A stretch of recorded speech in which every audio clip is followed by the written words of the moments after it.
ನೇಪಾಳದಲ್ಲಿ ಸಂಭವಿಸಿದ ಭೀಕರ ಜಲಪ್ರಳಯದ ಎಫೆಕ್ಟ್ ಈಗ ಭಾರತದ ಮೇಲೂ ತೀವ್ರವಾಗಿ ತಟ್ಟಿದೆ. ಹಿಮನದಿ ಸ್ಫೋಟದಿಂದ ಉಂಟಾದ ಈ ದುರಂತದಲ್ಲಿ ಸಾವಿನ ಸಂಖ್ಯೆ 163ಕ್ಕೆ ಏರಿಕೆಯಾಗಿದ್ದು 750ಕ್ಕೂ ಹೆಚ್ಚು ಜನರು ನಾಪತ್ತೆಯಾಗಿದ್ದಾರೆ. ಇದರ ನೇರ ಪರಿಣಾಮವಾಗಿ ಭಾರತದ ಬಿಹಾರ ಮತ್ತು ಉತ್ತರ ಪ್ರದೇಶ ಹಾಗೂ ಉತ್ತರಾಖಂಡ ರಾಜ್ಯಗಳಿಗೆ ಹೈ ಅಲರ್ಟ್ ನ ಘೋಷಣೆ ಮಾಡಲಾಗಿದೆ. ಮುಂದಿನ 24 ಗಂಟೆಗಳು ಅತ್ಯಂತ ನಿರ್ಣಾಯಕ ಅಂತ ಎಚ್ಚರಿಕೆ ಸಹ ನೀಡಲಾಗಿದೆ ಎನ್ನುವ ಅಂಶ ಬೆಳಕಿಗೆ ಬಂದಿದೆ. ನೇಪಾಳದ ಬೋಟೆಕೋಶಿ ನದಿ ಮತ್ತು ತ್ರಿಶೂಲಿ ನದಿಗಳ ಮೂಲಕ ಹರಿದು ಬರುವಂತಹ ನೀರು ದೇವಘಾಟ್ ಬಳಿ ಕಾಳಿ ಗಂಡಕಿ ನದಿಯೊಂದಿಗೆ ಸಂಗಮಗೊಂಡು ನಾರಾಯಣಿ ನದಿಯಾಗುತ್ತೆ. ಈ ನಾರಾಯಣಿ ನದಿಯೇ ಭಾರತವನ್ನ ಪ್ರವೇಶಿಸಿದ ನಂತರ ಗಂಡಕ್ ನದಿಯಾಗುತ್ತೆ.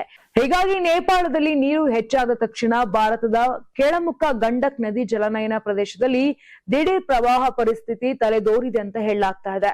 ಇನ್ನು ಪರಿಸ್ಥಿತಿಯ ಗಂಭೀರತೆಯನ್ನ ಅರಿತುಕೊಂಡಿರುವ ಕೇಂದ್ರ ಗೃಹ ಸಚಿವ ಅಮಿತ್ ಶಾ ಅವರು ಬಿಹಾರ ಹಾಗೂ ಉತ್ತರ ಪ್ರದೇಶದ ಮುಖ್ಯಮಂತ್ರಿಗಳೊಂದಿಗೆ ತುರ್ತು ಮಾತುಕತೆಯನ್ನ ನಡೆಸಿ ವಿಪತ್ತು ಸನ್ನದ್ಧತೆಯನ್ನ ಪರಿಶೀಲಿಸಿದ್ದಾರೆ. ಪಶ್ಚಿಮ ಚಂಪಾರಣ್ ಜಿಲ್ಲೆಯ ವಾಲ್ಮೀಕಿ ನಗರ ಬಳಿಯ ಗಂಡಕ್ ಬ್ಯಾರೇಜ್ ನ ಎಲ್ಲ 36 ಗೇಟ್ಗಳನ್ನ ತೆರೆದು ಹೆಚ್ಚುವರಿ ನೀರನ್ನ ಹೊರಬಿಡಲಾಗ್ತಿದೆ. ಅದರ ಜೊತೆಗೆ ಬಿಹಾರದ ಪಶ್ಚಿಮ ಚಂಪಾರಣ್, ಪೂರ್ವ ಚಂಪಾರಣ್, ಗೋಪಾಲ್ಗಂಜ್, ಮುಜಫರ್ಪುರ, ಸಿವಾನ್, ಸರನ್ ಸೇರಿದಂತೆ ಒಟ್ಟು 9 ಜಿಲ್ಲೆಗಳಲ್ಲಿ ಹೈ ಅಲರ್ಟ್ ಅನ್ನ ಸಹ ಘೋಷಣೆ ಮಾಡಲಾಗಿದೆ.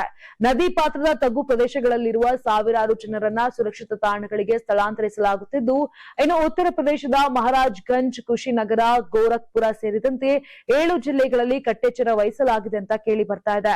ಉತ್ತರಾಖಂಡದ ಚಂಪಾವತ್ ಜಿಲ್ಲೆಯ ಶಾರದಾ ಬ್ಯಾರೇಜ್ ಮತ್ತು ನದಿ ತೀರಗಳಲ್ಲಿ ಎಸ್ಡಿಆರ್ಎಫ್ ಪಡೆಗಳು ದಿನದ 24 ಗಂಟೆಯೂ ನಿರಂತರ ಕಣ್ಗಾವಲು ಇರಿಸಿದೆಯಂತೆ. ಇನ್ನು ಇದರ ಜೊತೆಗೆ ತುರ್ತು ಸಂದರ್ಭಗಳಿಗಾಗಿ ಉತ್ತರಾಖಂಡ ಸರ್ಕಾರವು 1070 ಟೋಲ್ ಫ್ರೀ ಸಂಖ್ಯೆ ಹಾಗೂ ವಿಶೇಷ ನಿಯಂತ್ರಣ ಕೊಠಡಿಗಳನ್ನ ಸಹ ತೆರೆದಿದೆ ಅಂತ ಕೇಳಿ ಬಂದಿದೆ.